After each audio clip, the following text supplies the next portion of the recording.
জসিমউদ্দিন হলের সামনে একটি কুকুরকেও মেরে ফেলেছিল ছাত্রলীগ।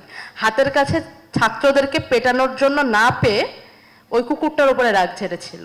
এই জুলাই আমাদেরকে দেখিয়ে গেছে যে মানুষ বা মানবেতর কোনো প্রাণী, প্রাণ বা প্রকৃতির কোনো অংশই স্বৈরাচারের কাছে বিন্দুমাত্র নিরাপত্তা পায় না। 14ই জুলাইয়ের এই সময়টায় আমাদের জন্য বিশেষ করে তখন ঢাকা বিশ্ববিদ্যালয়ের হলে থেকে আন্দোলন করছিল যে সমস্ত মেয়েরা, তাদের জন্য খুবই আবেগতাড়িত একটি মুহূর্ত।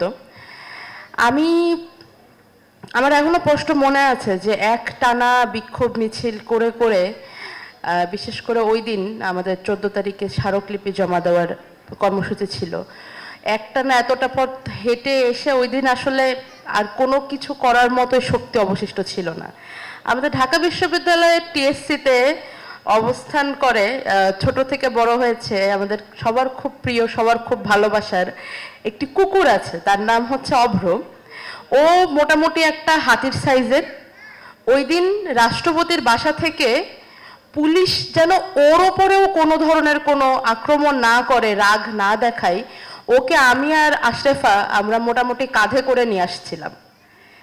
এবং আমাদের আশঙ্কা যে খুব একটা ভুল ছিল না তার একটা ছোট্ট প্রমাণ আমরা পেয়ে যাই পরের দিন 15ই জুলাই, যেদিন ঢাকা বিশ্ববিদ্যালয়ের শিক্ষার্থীদের ওপর, বিশেষ করে নারী শিক্ষার্থীদের ওপরে আলাদা করে আক্রমণ করা হয়।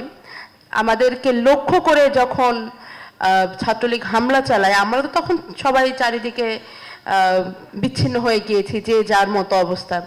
আমরা পরে আমাদের কলা ভবনের পাশ থেকে সরে গিয়ে ভিসি চত্বরে আবার একত্রিত হওয়ার চেষ্টা করি। সেখান থেকে তারা আমাদেরকে তাড়া করতে থাকে। 15ই জুলাইয়ের যত রক্তাক্ত ছবি সেগুলো ওই ভিসি চত্বরেরই।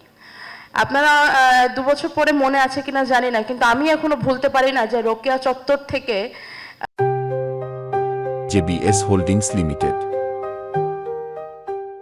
মানে রোকেয়া হল থেকে ভিসি চত্বরের দিকে যাওয়ার রাস্তাটাতে এক জায়গাতে এত বেশি রক্ত জমা হয়েছিল যে রক্তে পা পিছলে পড়ে একজনের মাথা ফেটে গেছিল। সেই দিন আমিও আহত হয়েছিলাম। আমার অনেক সহযোদ্ধা আমার চাইতে আরো অনেক বেশি আহত ছিল। কিন্তু সেই দিনে আরো একটি ঘটনা ঘটেছিল। জসিমউদ্দিন হলের সামনে একটি কুকুরকেও মেরে ফেলেছিল ছাত্রলীগ।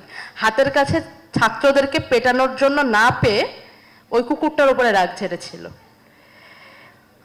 এই জুলাই আমাদেরকে দেখিয়ে গেছে যে মানুষ বা মানবেতর কোনো প্রাণী, প্রাণ বা প্রকৃতির কোনো অংশই স্বৈরাচারের কাছে বিন্দুমাত্র নিরাপত্তা পায় না।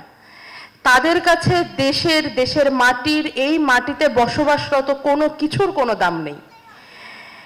আর যখন দাম দেওয়ার প্রশ্নটা আসে তখন তো আসলে নারী পুরুষের এমনিতেই আমরা তফাৎ দেখতে পাই। আমি অনেক জায়গায় এই কথাটা বলেছি যে আমি অনুভব করি যে বাংলাদেশে নারীরা দ্বিতীয় শ্রেণীর নাগরিক। এই কথার প্রতিবাদ করার জন্য অনেকে দাঁড়িয়ে যাবে। আমার সামনে আমার বড় ভাই মাননীয় সাংসদ আব্দুল আলামিন আছেন। ওনাকেই সামনে পেলাম, তাই বলছি আর কোনো ভাইকে তেমন দেখতে পাচ্ছি না। ভাই দেখেন, এখানেও দেখেন নারীদের প্রোগ্রামে আপনাদের উপস্থিতি কত কম।